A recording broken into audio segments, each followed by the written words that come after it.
Welcome to the Positive Sports Podcast. I'll be your host this evening, Ed Montana. Alongside me today, Mr. Mind Blown himself, my brother Alex.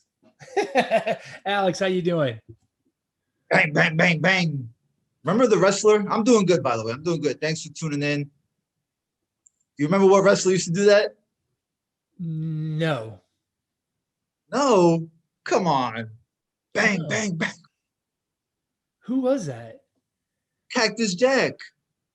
Oh, that's right. But he wasn't a cowboy or anything. He was just a fucking psychopath. He was just fucking crazy. You know, I've seen a lot of documentaries recently about wrestling, just different characters. And like, it is amazing that they even come up with these characters and how they build it, and sometimes they build it on the fly, right? It's like, Right. it's crazy. It's absolutely crazy how they do it. It's incredible. Absolutely incredible. And it grows. It grows legs, and it catches the attention of us, the fans, right? Like, Yeah. it could be something so little that they do, and we think it's cool, especially because it's probably a younger audience, right? And Yeah. it just sticks, and then they just run with it, and it kind of makes the wrestler's job easy, right? Because that's how they get approval if it's a good character or not, right? But you know what's funny? You say that, but like one of the ones I saw was on Macho Man Savage, right? And like he did something and it didn't work, but then they ran with it and made him a heel. So it's sometimes it's like they just throw stuff out there, and it doesn't matter whether it's cool or not cool, so long as it's not in the middle, right? If it's cool, they run with it, and he becomes a star in a good way. He becomes a good guy star. If it sucks and it's bad, then he becomes a heel, and he becomes a star as a heel. It's incredible how they do that. Someone said this, and I don't remember. Maybe it came through in wrestling, but it says, "I don't care if they love me or hate me, so long as they come to watch me." Right? And Floyd Mayweather, right? When Floyd Mayweather started, he was Pretty Boy Floyd, right? He was from the Olympic team. He was Pretty Boy Floyd. No one gave a shit, right? When he became Money Mayweather and started throwing bills around and all this other stuff, all of a sudden we cared, and people tuned in to watch. Like, Mayweather had a lot of fans because he was a really good boxer, but he had a lot of fans because he had a lot of fans that just wanted to see him lose. So they would all tune in. So it's amazing how that works. Yeah. And people still want to see him lose. Mm-hmm. Mm-hmm. Yeah, that's exactly. It's incredible how the whole, entertainment art works in that regard. Speaking of losses, somebody lost an ankle Saturday night. I mean, that, UFC has some really gruesome injuries. I don't watch nearly as much as UFC as you do, but I mean, in the little bit that I've watched, man, I've watched some crazy, from who was it? Anderson Silva and his shin dangling. Weidman is another one. I mean, and now Conor McGregor. I mean, damn. There's only been 4 leg breaks like that in a fight. Anderson Silva, who wrapped his foot around Weidman's leg like 4 times, he came back. Another guy, Corey Miller, I think was his name. He never came back, and unfortunately he passed away. Not related to the leg injury, but he passed away. Weidman, a couple of months ago, he's talking about coming back, and now McGregor, and of course McGregor's already talking about coming back. Wow, hold on. So I just named 3 of the 4. Yeah, without being a casual. That's pretty good. And what's funny? 3 of those 4 were on pay-per-views. 2 of them were in the main event. The Corey Miller one was earlier in the fight and earlier on the card, and I don't think it was a pay-per-view card even. But just, and I can handle all of the blood. Like I've seen one girl's ear just explode and it was like dangling. I've seen tremendous gashes, like, on the forehead and stuff, a lot of blood. And that doesn't bother me. But those leg breaks and even the few arm breaks I've seen. Yeah. Oh, They're freaking gruesome. when you see a leg just bend the way it's not supposed to bend, oh. But that's the nature of UFC, right? I mean, it's gonna happen, right? Something like that is bound to happen. I mean, it's just the way the sport is. But I mean, fuck. Look, there's not much to recap about that fight because it was only one round. Mm-hmm. And I'm a casual when it comes to UFC, but the way the fight was going, I mean, it was a very entertaining first round, by the way. Yeah. Oh yeah. But Poirier, is that how you pronounce his name? Dustin? Poirier, yeah. Dusty was gonna mop up the floor with him. Yeah. I mean, I think he was on his last leg. Yeah. Well, he was on both of his legs. McGregor was on his last leg. Yeah. And unfortunately, you can't fight on one leg. Right. The one thing I will say about McGregor, like the other leg breaks that I saw, all three of them, the other three, the fight was over instantaneously. As soon as the guy put his foot down and finished breaking it, right? Because in all three of the other ones, the guy kicked, broke his leg, but didn't react and didn't do anything until he put his foot back down and it collapsed. And in all three of those other fights, those guys screamed and the fight was immediately over. To McGregor's credit, he broke his leg. He screamed when he went down and then proceeded to take about 8 seconds worth of punches to the face, right? And did not quit. Like he didn't tap to, because sometimes what they'll do is they'll tap on the canvas when they're getting hit too much. I've seen guys tap to strikes. He did not tap. He stood there and tried to defend himself and move around on his butt, right? I mean, he couldn't do anything. It's not like he could stand up he didn't turn his back and, turtle up. He took those punches, and granted, it was 8 seconds, but I mean, like that takes you got to be some kind of savage to do that. And I know, we all know those MMA guys are a different breed, right? They are savages. We know that. But it's not until you see something like that that you realize how much of a savage they are. And that to me was incredible. Absolutely incredible.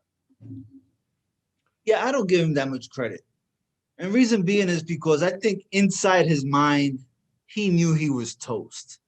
And from the sounds of it, he didn't break it right there. He broke it earlier in the first round.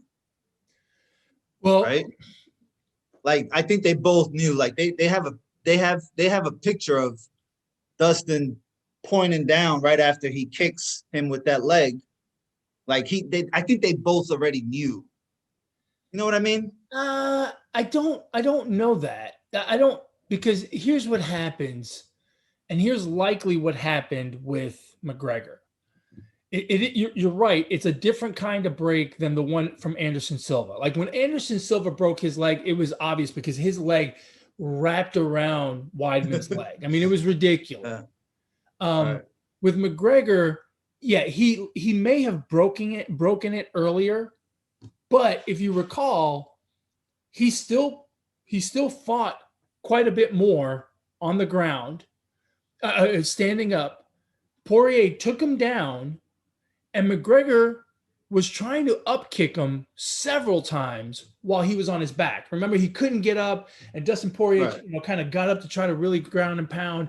And McGregor actually threw kicks from the bottom. So if if he thought in any way that it was broken, he wouldn't have done that. And then when they got back up, he kicks again. I think he finished. I think he may have broken it or cracked it earlier, and I think he broke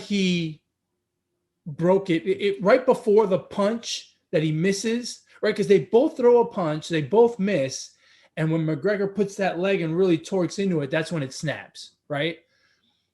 Right before that, he does one of those front kicks to the stomach, and Poirier blocks it with his arm, and it looks like he hits him. It looks like McGregor hits his elbow with that part of his leg. So he may have broken it or fractured it there. Like, I don't think, my point is, I don't think it was like Silva where he broke it in one kick. I think it may have been the kick earlier, the kick right before that when he caught him in the elbow, and then just the torque of the punch. That was the end of that. But man, it's just brutal. There was Where does McGregor go from? Huh? No, go ahead. No, I was gonna say where does McGregor go from here? Because I think his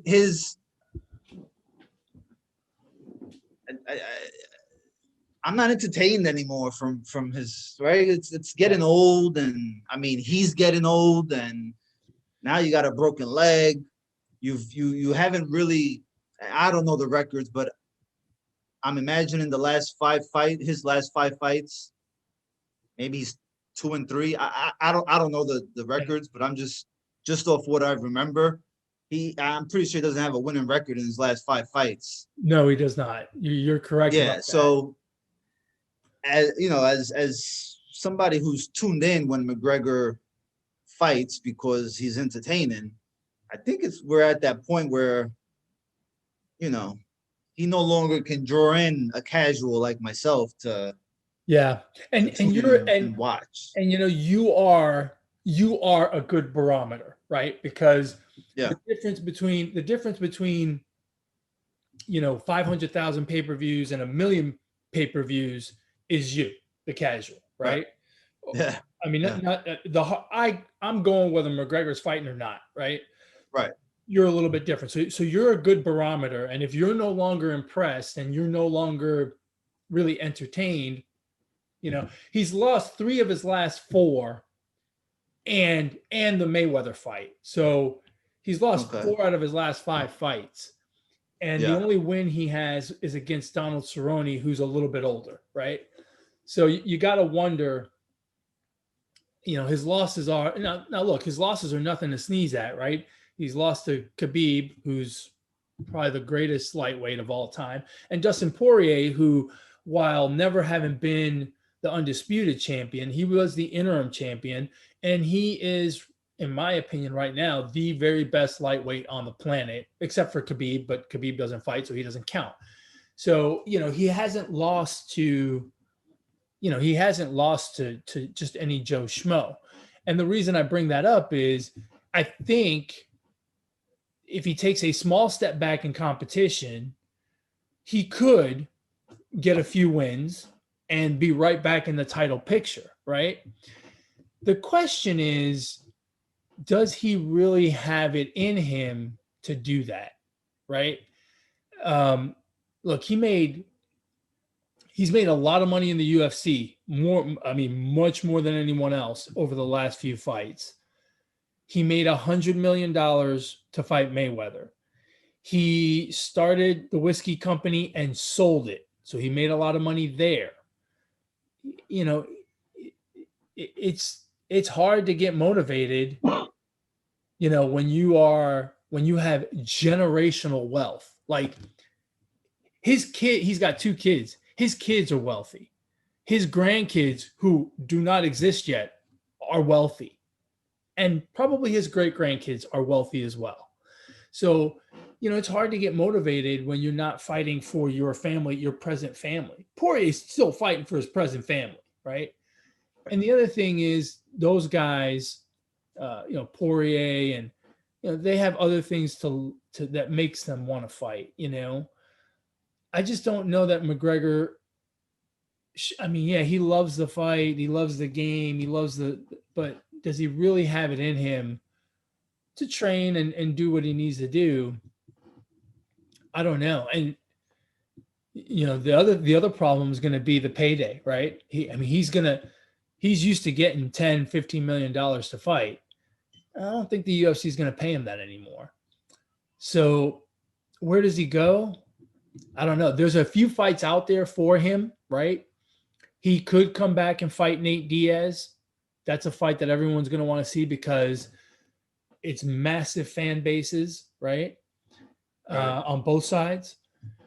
And they don't overlap, right? So they're two separate fan bases. So he could make that big dollar fight that he is obviously going to want to get paid. And the fight with Poirier may actually be there again, especially if he gets a win, right? Because this fight, what everyone's going to remember is him breaking his leg. They're going to say, oh, it was kind of a freak accident. They're not going to remember that Poirier pretty much won that round 10-8, right? No. So there may be an opportunity for them to fight again, especially if he gets a win. If he gets a win or two, then it definitely could happen. But I just don't know if the guy really, truly wants to do it anymore. Well, look, whenever McGregor decides to fight again, I think he needs a fucking translator in the ring with him because I didn't understand one freaking word he said when he was being interviewed on the floor. Get your ass up on one leg, hold on to the cage and get up. And I mean, I couldn't understand nothing the guy said. I'm like, people want to talk about Ohtani getting a translator or whatever. I mean, McGregor needs a translator, okay? Yeah. Like, what the fuck? You can't even do a transcript on that. Well, I'll tell you this, just to explain things. At that point, he can't stand up, right? Because if he stands up, the blood rush into that broken bone area is really bad from a medical perspective. So just FYI, that's why he didn't stand. And get him a stool or something. You're right. I couldn't understand a word he said. Nobody could. Yeah. You know what was incredible about that too was he was promoting the next fight. Like he was already promoting another fight with Poirier. Yeah. The guy, love him or hate him, you've got to be impressed with just kind of the way he thinks, right? He's not just a meathead fighter. He's a marketer. He's a showman, right? Right, yeah. I mean, he's sitting on the canvas in the cage with a broken leg. Well, how do you know he was promoting the fight? He said he wanted to fight him again. I didn't hear that. He said it right. He said it in the cage. He said, "Oh, this is a doctor stoppage. Just, I didn't quit." And, he's going on and on. It's Dustin didn't do anything. You didn't do anything. I mean, I don't know if you noticed this, but he was yelling at Dustin during Dustin's Octagon interview. Yeah. So when Poirier is talking to Joe Rogan, McGregor's the one that's yelling at him, telling me you did nothing. So he's already putting in that narrative that this is a freak accident. This is more like a no contest than a TKO. You know what I mean? It's amazing. Hey, if you want to see another gruesome injury from the fights on Saturday, try to find a picture on the internet of Jessica Eye and her cut on her forehead. It looks, ironically, like an eye. It is a gash. Like right here in the middle? It's right in the middle. I mean, it's a little triangle of eyes that she's got. And of course, her name is Jessica Evil Eye, right? It's just, I mean, the irony of it all is hilarious. But 13 stitches to close it up. I saw it on her Twitter. She's got a before and after. And it is, I mean, you can see her skull crystal clear because the cut is, because it's right here, I guess it's not just a slit. It's almost like it's like the shape of an eye. Yeah. and it's smack dab in the middle of her forehead. It is gruesome. She bled a ton. But again, that didn't bother me. But then seeing McGregor's leg break. Ooh. Yeah. Yeah, I don't That's know. awesome. I don't know what's yeah. I don't know what's next for McGregor, but it does not look good. It does not look good going forward. No. And quite frankly, I don't think he should fight Poirier again because you could tell during the week he was saying stuff trying to hit. Even his showmanship was not on point. He was trying to say stuff to agitate Dustin Poirier, and he wasn't. It just wasn't the normal good trash talk. It was poor. Yeah. Right. So, and Poirier needs to not trash talk because A, he's a really nice guy, and B, he's terrible at it. Like, yeah, you can tell his post fight interview wasn't. yeah, what he was saying about pretty weak. karma and stuff. It's like, bro, are you the foreigner here? Because I needed subtitles to figure out what he was saying about karma. Any of the other fights catch your eye? No, because I really didn't watch any other fight. Just watch the. I did see the highlight, and there's no better person to get knocked out than Greg Hardy. So shout out to him for getting knocked the fuck out, and hopefully he's done. Oh, hopefully he keeps fighting so he keeps getting knocked out. Actually, so that's always good to see. Yeah, my favorite part of that, obviously I don't like Greg Hardy either, but it couldn't come at the hands of a nicer guy, or I shouldn't say nice guy because I don't know if he's a nice guy, a more fun guy than Tuivasa. I mean, that guy has more fun doing what he does than anyone I've ever seen in the cage. The dancing, the shoeys afterwards. I don't know if you saw him, but no, the way he celebrates is someone hands him a shoe, he pours a beer in the shoe, and he drinks it. Okay. He's sitting on the side of the cage, right? On top of the cage. He's sitting there, and someone throws him a shoe and a beer, and he does it. And then he walks out of the cage, and as he's walking back to the locker room, he stops. Someone else hands him a shoe. Hey, do a shoey, do it. He stops, and he does a shoey. Then he goes further back, and someone else, and he stopped again. So he stopped like 3 times on the way back to the locker room. On one of those, he stopped. The guy hands him the shoe, pours his beer in it, and right before he's done pouring the beer, he grabs a bottle of hot sauce, right? Because Poirier's got his own hot sauce, so they're selling it all over the arena. Grabs the bottle of hot sauce and just squeezes it, and you see a whole bunch of hot sauce go into the shoe with the beer. And Tuivasa, he's all the fans and stuff. He's not paying attention. He drinks it, and he's like, "Oh," he was like, "Oh, that's terrible," kind of like that was awful. So then he stops somewhere else on the way back and does another one to wash out the taste of the previous one. So, but it was that guy. Yeah, I mean, it couldn't have been a more fun guy to knock out Greg Hardy. My question to that would be, whose shoes was he shoeing off of? Fans, like random shoes. Yeah, random people. That's fucking disgusting. There's not too many things I'm grossed out by. That's pretty disgusting. He's got issues. First of all, he's got issues.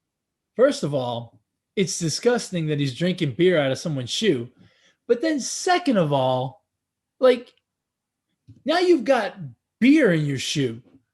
Like, you gotta walk around the rest of the night with one beer shoe. You know what I mean? Like, as a fan, like, yeah, but I'm sure he's got backup.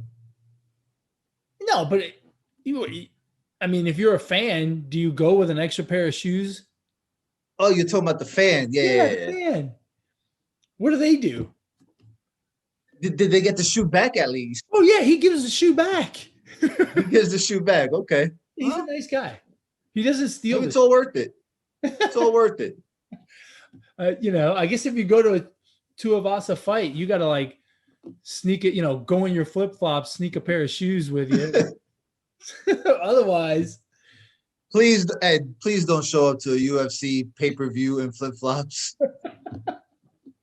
Flip-flops are wrong already. Don't show up to a UFC event on flip-flops. Well, I I have a vast collection of flip flops. I have exactly 0 flip flops. I just can't. I can't do flip flops. Yeah, nah. And as much as I like Tuivasa, if he was, if he was coming out, if I was right there on the rail, I'd encourage him to do a shoey. I just wouldn't give him my shoe. No, yeah. I'd knock your ass over, take your shoe real quick, and hand it over. How about that? That's hilarious. Speaking of knocking out, there was a lot of knocking out going on last night at the home run derby. A lot of baseballs being knocked out of Coors. That was incredible. That was so much fun to watch. It was good. It was a pretty good event. Pretty good. It was really good. I loved it. And granted, I probably liked it a little bit more than the average fan because I had a rooting interest, right? I was rooting for Pete Alonso, and he won. What? You were rooting for Pete Alonso? Yeah. When fucking Shotani's the number 1 seed? Are you kidding me? By the way, that's bullshit that he was the number 1 seed. How is a defending champion not the number 1 seed? Goes by most home runs. Oh, is that how they did it? Yeah, I didn't know either until I heard about it this morning. Okay. Look, I would have been perfectly happy with Ohtani winning, but they never met. You're the biggest Ohtani fan on this podcast. Yeah. Yeah. And by the way, that's a true MVP, right? He's doing the home run derby. He's a starting pitcher in tonight's All Star game. He's going to be batting leadoff, right? He's showing the multifacets of Ohtani and why he should be MVP. What was Vladimir Guerrero Jr. doing last night? Fucking being a fan. Exactly. That's what he was doing. He was being a fan, eating a hot dog. That's not part of the MVP voting now, is it? You know what? As crazy as the MVP voting is, it just might be. I'll tell you what, unless something ridiculous happens in the second half, there's no way Ohtani's not going to win the MVP because the marketing push behind that guy over the last 3 days has been insane.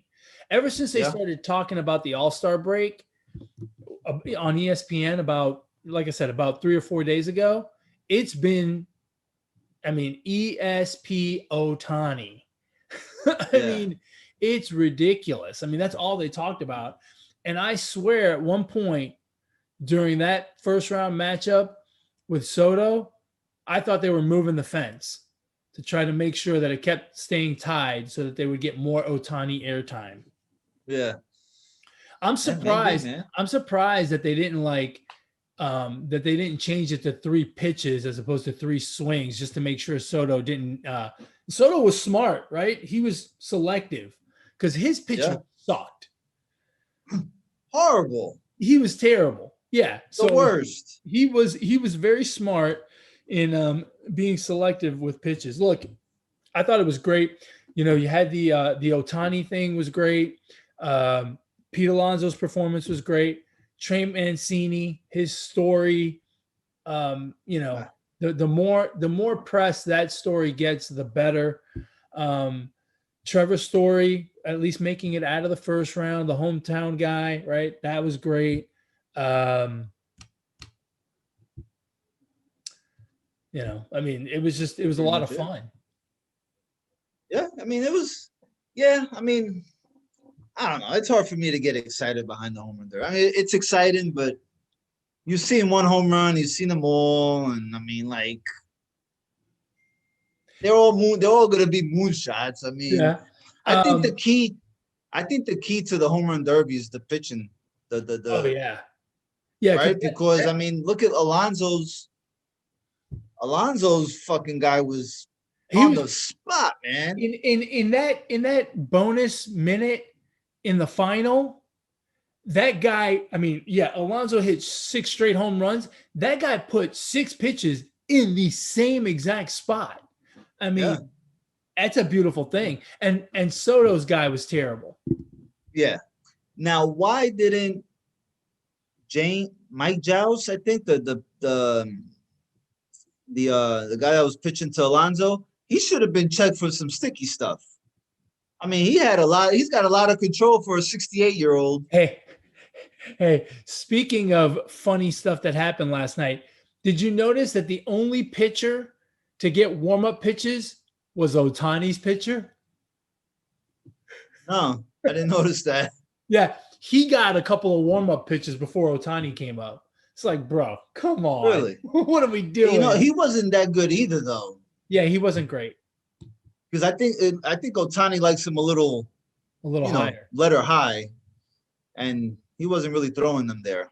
Although, if you look at the distribution of his 33 home runs, most of them, obviously, the ones in the middle, right down the pipe. Yeah. But he had more below the middle than he did above the middle.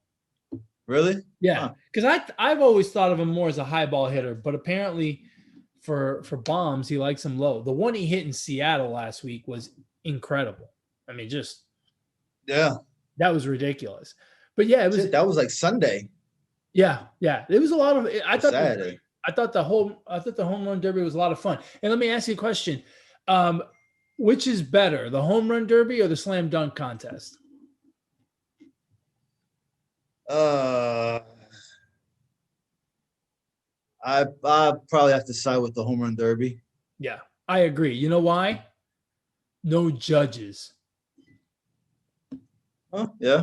Either the ball leaves the yard or it doesn't leave the yard. Right. Right. And there's no controversy. It's clear, right? Although there was some controversy last night. I mean, who was it? Olsen and I mean, they got to be more clear on the rules. Someone threw the baseball with a second left, but it got hit with 0 seconds. Does it count? Does it not count? That was the difference right there. I think the way it works is if they throw it before the buzzer, then then it's good. Yeah. Like those guys weren't going to win anyway. How'd you like to be? No, how'd you like to be Salvador Perez, right? You come up in the first round, guys are hitting 20, 22, and your guy hits 35. Yeah. Bad spot. Yeah, unlucky.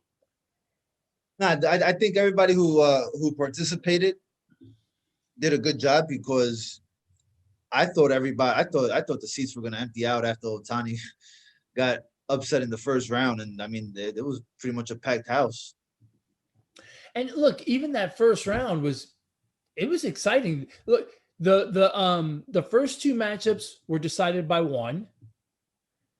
And then you had the third matchup, Pete Alonso, who hit 35, which, was just incredible. And then the Ohtani Soto matchup was good, right? Like, oh yeah, that was good. It came down to the last few seconds and then overtime, and the overtime came in down to the last few seconds. And then you had the the swing off and stuff. So I thought the first round was great. And then you had a real big letdown because then you had Mancini and Story. And I think that one ended up like 12-11, right? Because they both got tired. Which is kind of interesting, but Pete Alonso was the star of the show last night. I mean, he was just, and he was dancing the whole time. It was just something we've never seen from him before. He's not the most charismatic guy in the world, but all of a sudden he's got personality. I think he is, man. I think he is, and that was good to see, especially as a fan of the Mets, because I think he's all about making the game fun. Yeah. You know what I mean? And so it might be a shock to some people that he was dancing or whatever, but I think I think he's got a little bit of that in him. Well, obviously he does. He just doesn't show it. Like, he doesn't show it very often. And last night it was just on full display. He doing the little spin thing on the chain. I mean, he was just dancing the whole time. That girl, that kid or whatever in the outfield twisted their ankle, had to be helped off the field, and he's still at home plate dancing. It's like, hey, Pete, I get it. You're in a groove, but hey, he's trying to win, man. He's trying to win. I think. Hey, did you get the impression that his feathers were a little ruffled about all the Ohtani hype? No, I not at all. I kind of felt like he was. He was like, I can't No, hear. I think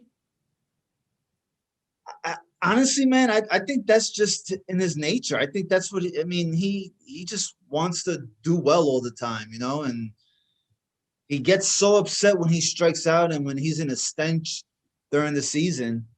I think that's just him. And I think he's all about just having fun out there.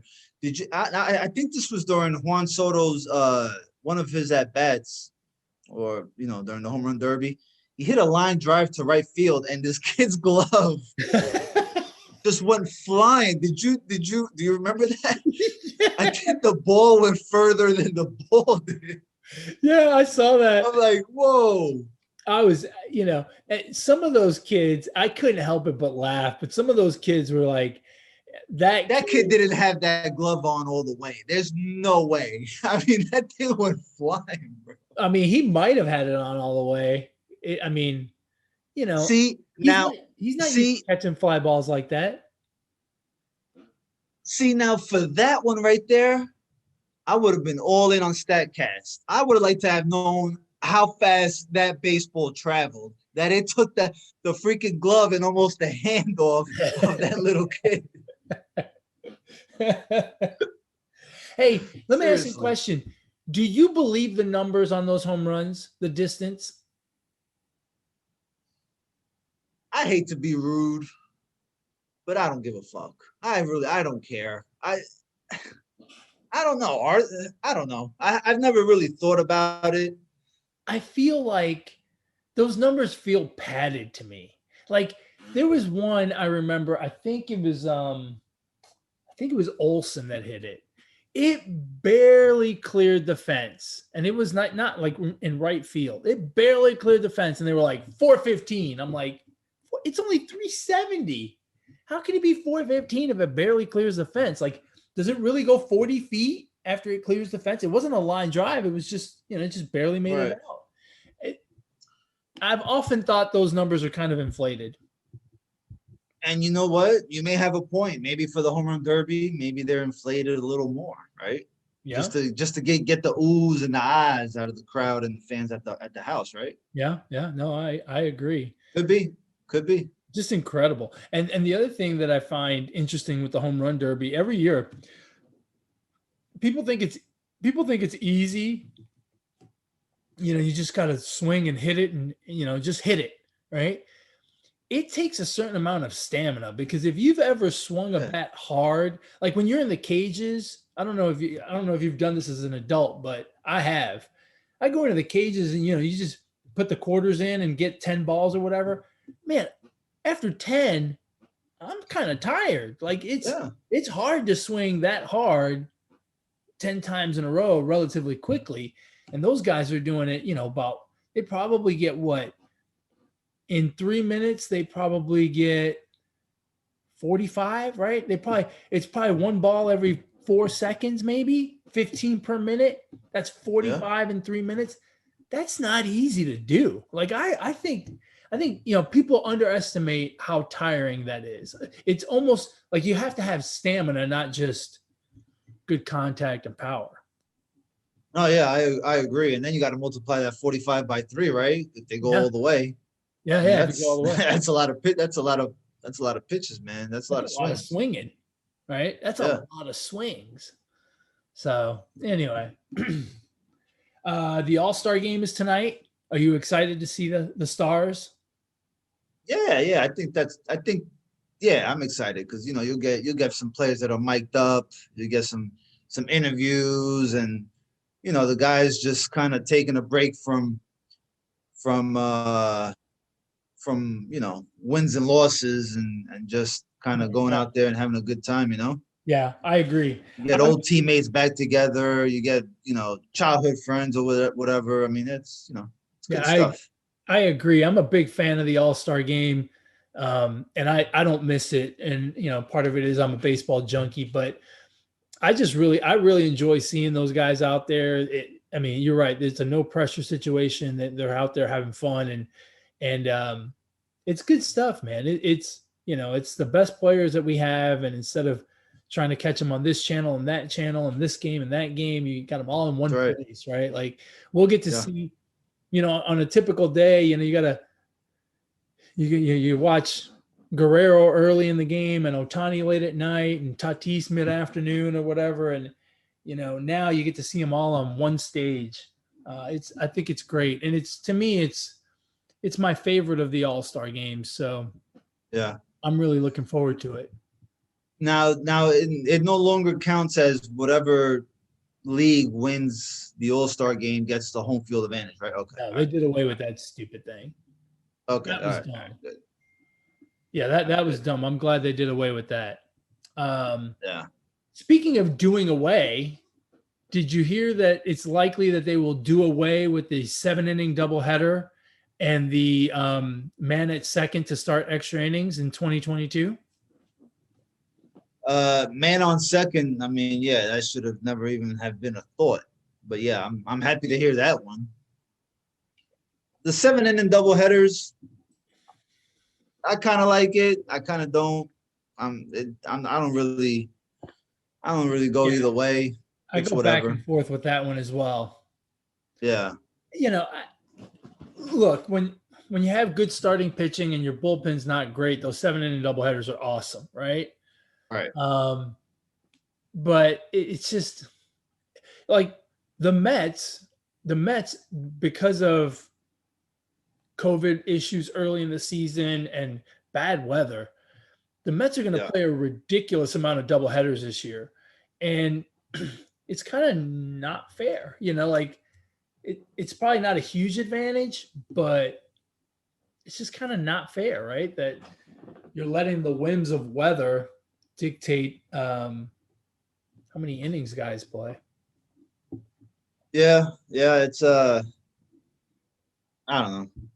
The man on second thing was an interesting wrinkle, but like once you've seen it for a while, it's like whatever. Yeah, I just for baseball, I just don't like that. I mean, it's like in basketball, if the team started off the game with 2 free throws, like why? I mean, they're fucking gimmies. Like, I mean, you can literally move over. The runner on second could score without a base hit. You can literally just butt him over and then squeeze him in. I mean, nah, I can go away with that. Yeah, I agree with you. I'm okay with it being gone. Like I said, it was interesting for like the first month. Now that I've seen it, I'm like, don't like it. Yeah. Nah, I think most people baseball. Yeah, I think most baseball fans feel the same way. Yeah. What's been the we're through halfway through the season. What's the biggest surprise for you in the first half of the season, and what are you looking forward to the most in the second half of the season? I'm looking forward to see if the Giants and the Red Sox can maintain this pace of play. Because I mean, nobody expected them to be in first place pretty much from start to the All Star break. So curious to see how they play in the second half, because if you look at Boston in the AL East, you got Tampa Bay, who's 1.5 games behind. You got Toronto, they're 8 games behind, but they're a team that can put up a lot of runs. You got the Yankees, who can be a pest, and they're not very good. But then you got in the West, you got the Dodgers, who I don't know what to think about the Dodgers, and you got the Padres. So those are not going to be, those 2 teams are not going to run away with the division, the Red Sox or the Giants. So curious to see how they got a target on their back now. Yeah. I agree. That to me is the biggest surprise, and at the same time, very curious. I mean, the Giants have the best record in baseball. And not only did I not think they wouldn't have the best record in baseball, I didn't think they'd even be in the hunt. That was a team that I thought was barely 500, if that. And, if they go 500 the rest of the way, they'll be 25 games over 500 for the year, which is, a lot, Pretty 94 good. wins or something crazy like that. And to be fair, it's legit. Like, I don't like they're good. Like, it's not luck. They're a good team. They've just got players that are performing at an incredibly high level. The other thing that I'll be curious to see is, I'll be curious what happens with the Astros the rest of the way. The Astros, got on a tear there towards the end of the first half of the season that really makes their record look good.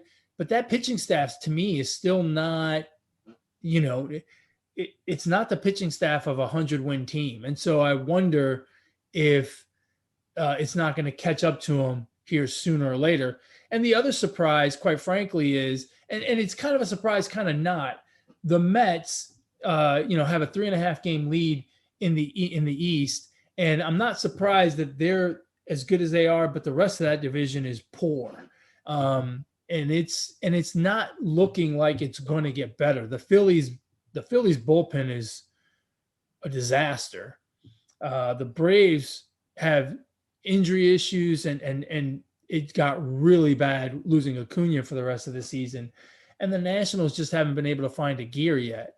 So, you almost expect the Mets to kind of, they weathered the storm with a few injuries, in May.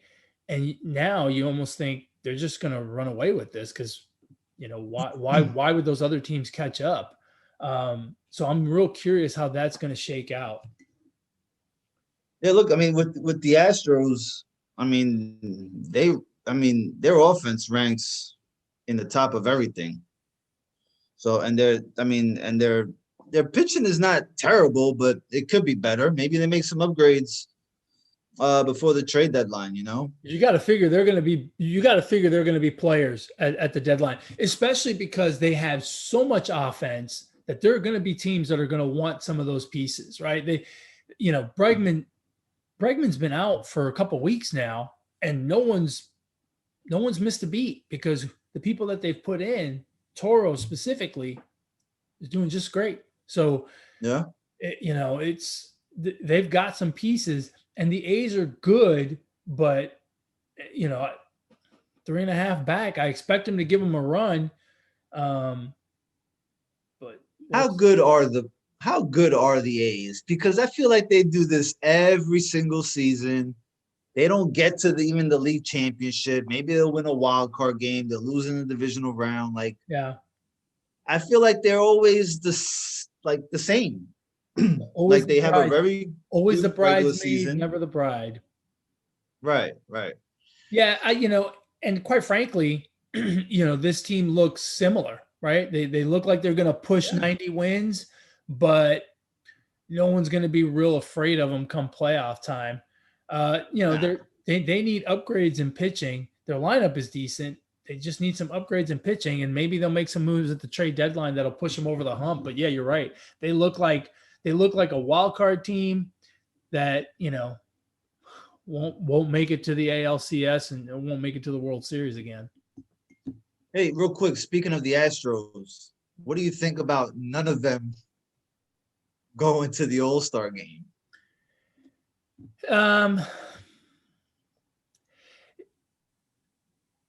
It's the Astros have an organizational issue. As an organization, it's just not good. I don't understand. I don't understand why they're so sensitive. Look, if because they're embarrassed. Well, embarrassed. They're embarrassed, but you know what? At the end of the day, you got to keep your ring. So who cares? Who cares, right? And the more you do stuff like this, the more it continues to be a topic of conversation. So now, and they like that. So now by not going to the All-Star game this year, now you've made it a topic of conversation for next year.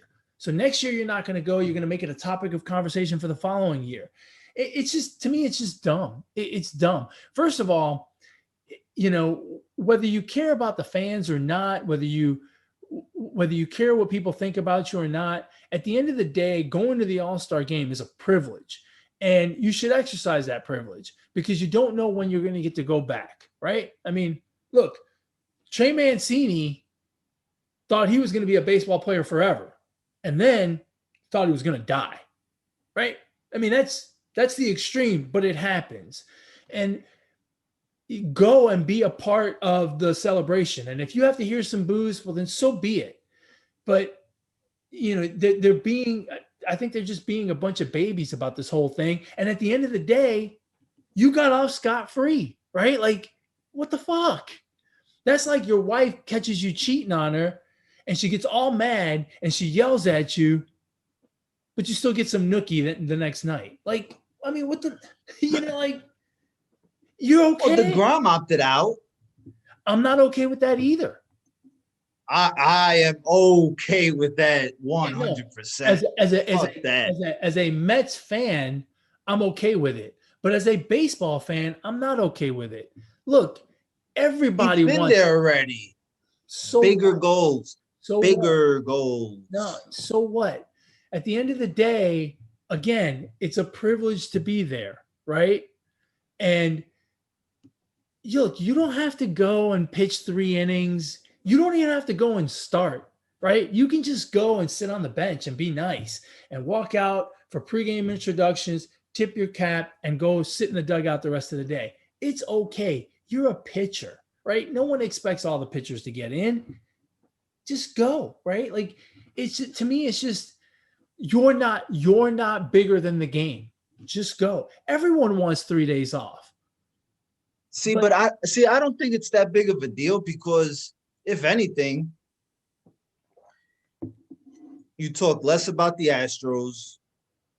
You allow the opportunity for other players that have not been there before get talked about. There's so much going on at the All Star game that are they really going to miss a beat because DeGrom and the Astros are not there? And look, with the Astros are already a villain. So, and I'm gonna be honest, I kind of like this team as a villain. I think they know how to embrace it well.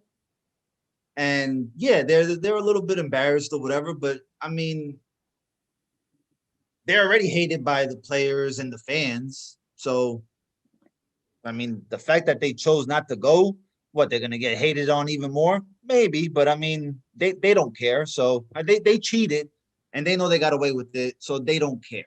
So it's like, whatever.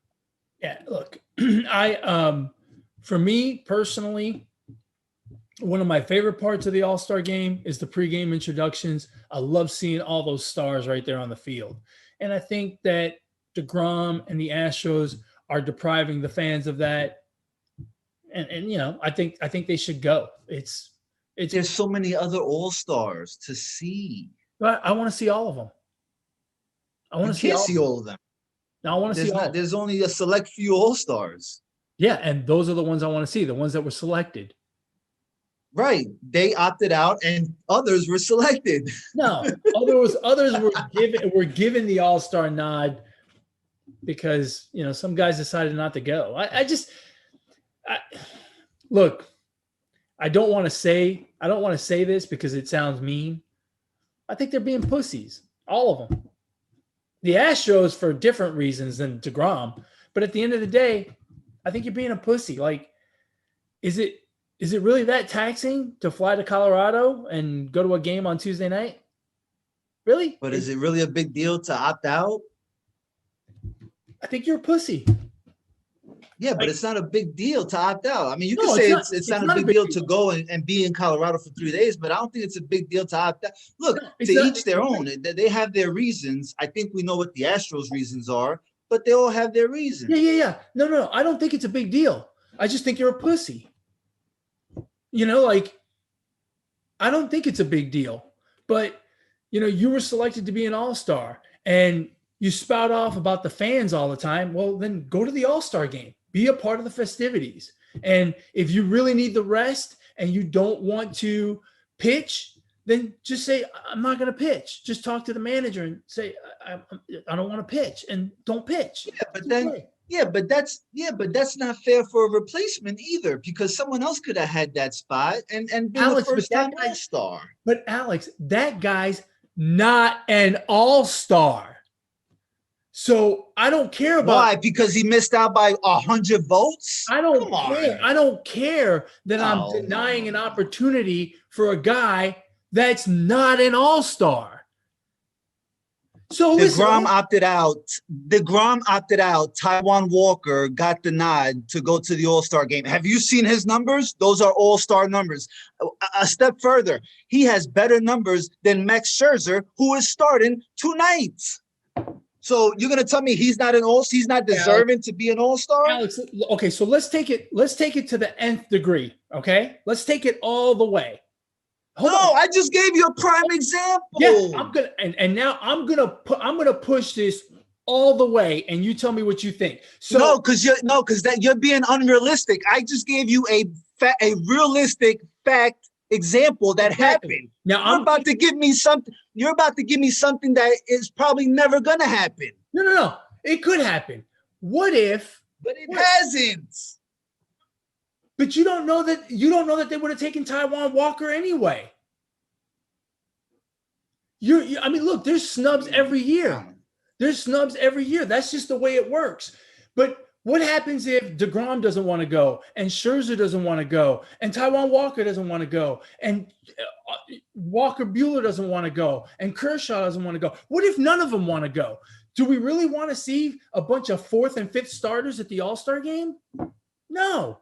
Do I really want to see the 5th best second baseman who I can't even name instead of Altuve? No. So, you're diminishing the product by not being there. And the fact that Taijuan Walker gets to go instead of DeGrom, you're telling me there's not a drop-off there? You're telling me that's exactly the same. An All-Star is an All-Star is an All-Star? No, man. I'd much rather see DeGrom at the All-Star game than Taijuan Walker, in spite of the fact that Taijuan Walker's deserving. But DeGrom's the best, right? I get to see Ohtani because he's the best. What if I don't want to go.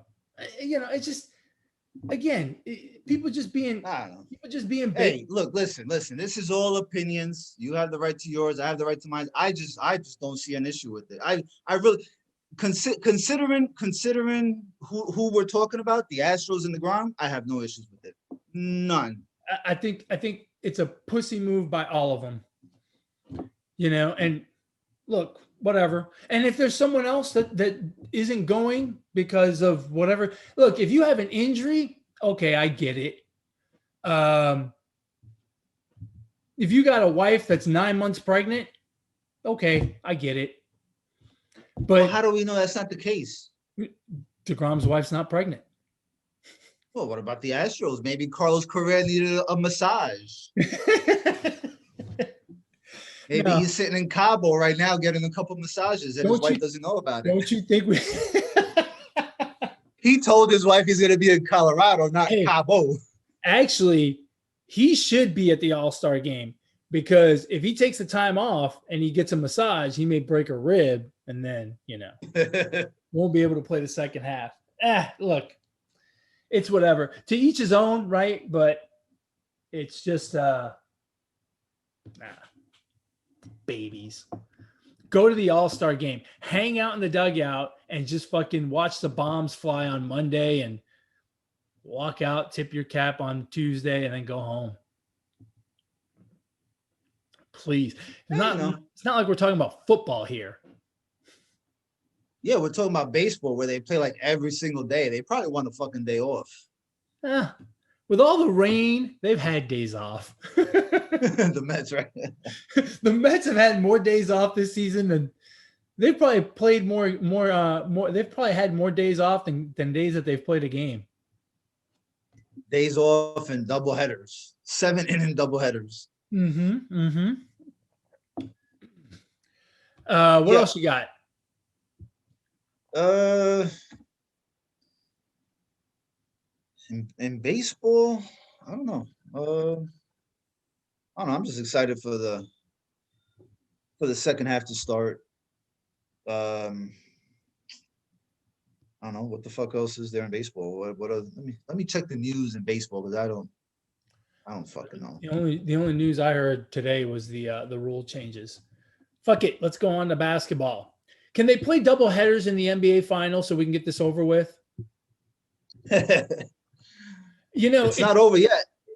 now you know what? I hate to say this, I think it's over. Like I picked Milwaukee, and I think it's over. What I've learned from these three games is the Suns have more stars than the Bucks. I mean, the Bucks look more and more like Giannis and four other guys, and the Suns, Paul and Booker do their job. Ayton is doing his job. Who's the other guy? Crowder's doing his job. And if it's not one, it's both. It feels more and more like the Suns are just more complete. At least that's the way it's felt to me over the last three games. If you look at some of the numbers, the Suns are shooting better. They've got more assists, less turnovers. I mean, the Bucks won that game yesterday. The last game, I almost dare to say on the strength of free throws, and I just don't think that's going to happen. Three more times. To me, this series looks just about done. I think you're fucking crazy. Tell me why I you think the Bucks have a chance. I think the complete opposite, man. Well, because I mean, these guys may not be stars next to Giannis, but I mean, they're fucking playing good, bro. This is one stat that stood out to me. The Suns made 23 pointers in game one, I believe it was. Mm-hmm. They won by 10 points. They barely won that game. I had no doubt the Suns would win game two, and I had no doubt that the Bucks would win game three. This is a series. I think this is a series, and I would not be surprised at all if the Bucks were to win this series. Wow, you have a lot more faith in them than I do. I just don't. I don't. I don't think that's being fair to the Bucks, man. I mean, they're playing good basketball, bro. Yeah, no, they're playing good. They're playing good. I just think the Suns are better. The Suns have shot better. The Suns have shot better than the Bucks in all three games, both from the field and from three-point land, except I think one game they flipped the three-pointers. And they shoot a hell of a lot better from the free throw line. And the only difference between them and the Bucks in terms of free throws, scoring, it comes down to how many you get. So if Giannis and company don't go to the line a ton, they get outscored from the free throw line by the Suns just on sheer percentage, because the Suns are going to shoot 90 and the Bucks are going to shoot 60. I mean, that's just going to happen every single game. And I just don't see those other guys. You know, this is what we talked about before the series, where I thought that it would require other guys stepping up, right? Like I felt like we knew Paul and Booker were going to do their job. Giannis and Middleton were going to do their job. And then it had to be a third person to come in and really step it up. I thought it was going to be DeAndre Ayton. And on the other side, I thought Brooks Lopez would be the one. And if he could neutralize Ayton, then it could happen for them. And Middleton's just not playing well. I mean, he's got flashes, but he's just not playing well. And I don't know how much of that is the Suns defense or him, but it's just not happening for him. And the Suns are getting points from Crowder and from Ayton on the regular. And at this point, I'm not seeing a path for the Bucks. Not to win three more times. Yeah, no, I think the Bucks, I mean, I don't know. I feel like the Bucks are hanging in there. Yeah, I mean, the Suns are good. They're getting good contribution, but I mean, it's not like they're fucking blowing out the Bucks. I think that says something about the Bucks. So I think we're in for a 7-game series, man. I really do. I hope so because I really like 7-game series. But hey, did you speaking of 7-game series, did you hear that the goalie from the Tampa Bay Lightning played with a broken rib in the Stanley Cup Finals? A broken rib? No, I didn't hear about that. Have you ever had a broken rib? No. I've had bruised ribs, and I'm telling you, it's hard to breathe when your ribs are injured. Yeah. I can't imagine Yeah. playing goalie. You know, like you're already hurting, and you got to like sit there and say, "Hey, puck, come hit me." Well, at least he's got extra padding, so his ribs don't get hit with the puck. You would hope, man. Anyway, yeah, I don't know. The Suns look good to me. Well, we'll see, man. We'll see. I think I'm still going with 7 games. That was my prediction Game in the 4 first place. Game 4 is tomorrow night, right? Yeah. It's tied up after tomorrow. It's tied up. I'm telling you. Bucks at home, man. They play different. So Yeah, well, unfortunately, whether it's tied up or not, they're gonna have to win one in Phoenix. Otherwise, they're gonna lose. well, we'll cross that bridge when we get there. Right now, they're focused on game 4. No, we'll see. We'll see. Are they still doing 2-3-2? No, they're not. Oh, excellent. I don't like 2-3-2. I do because you got more likely of a chance of getting 1 day off instead of 2 days off. If you have 2-3-2, I like 2-3-2. I don't, because I don't think the team that has home court advantage should ever have played more games on the road than at home during the series. So if Phoenix has home court advantage, after game 5, they will have played 3 games in Milwaukee if it was 2-3-2. And I think that is, philosophically wrong. Right. I hear what you're saying. That's just my philosophy. I was not a philosophy major in college, but I have philosophies. Well, it's never too late to be a philosopher. I think I'm a philosopher in a way. Isn't a philosopher just someone who has a philosophy? I have a philosophy. And I'm a philosopher too. Yeah, we're all philosophers. I don't know what my philosophy is, but I'm sure I'll get one and I'll become a philosopher. Doesn't the word philosophy sound more and more dumb the more you say it? The more I say philosopher, I feel, how many syllables is that? The longer we go on in this conversation, the more I sound like a complete idiot saying the word philosophy. And that's a good philosophy to have, that you sound like an idiot. That's another one of my philosophies. That saying the word philosophy sounds idiotic. Yet I have not just one, I have multiple philosophies. So you're a philosophist. Oh, yeah, for sure. I practice philosophism. You, on the other hand, are anti-philosophist. No, I'm a philosophist. Don't insult me like that. I think you're against philosophies. Therefore, you're an anti-philosophist. Hey, man, I didn't graduate 3rd grade, but I know all about philosophers. Oh, really? Can you name a philosopher? Brooklyn Gaucho 1 on Twitter, goddammit. You better go follow him.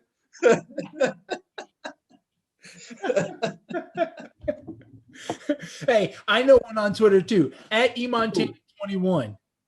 So if you follow him, you'll get into that philosophy. And if you want to email the show about your philosophies, you can do that by emailing positivesports10@gmail.com, positivesports10@gmail.com. If you want to hear about the philosophies that we like to expound upon on the Positive Sports Podcast, you can do so on Podbean, Google Play, iTunes. Heck, you can catch us on Spotify, or you can even watch the philosophies unfold on YouTube. I got some mind-blowing philosophies, bro. Dude, have we just beat the fuck out of the word philosophy? We did. And And maybe we'll end it on this note. The spelling bee was just a couple days ago, right? Oh shit. Go ahead, Mr. Philosopher. Oh fuck. Philosophy. Let's put Ed on the spot right here. Philosophy. Philosophy.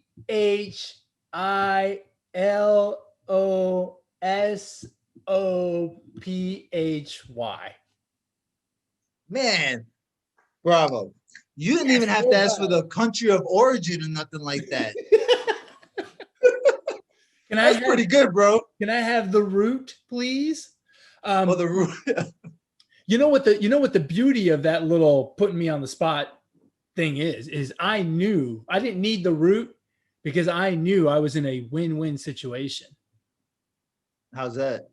Because I knew that even if I spelt it wrong, you wouldn't know. Yeah, if you would have ended it with like SOFEE, I would have been like, "See, you're right, bro. You won." Philosophy. FELISEFEE. Philosophy.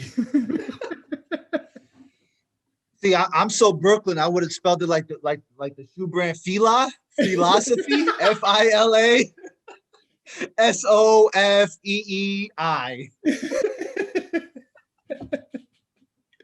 Oh my God.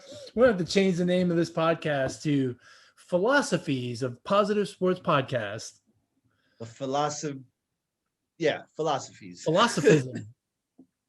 I'm telling you, the more we say that word, the more it sounds like I'm saying it wrong. You probably are.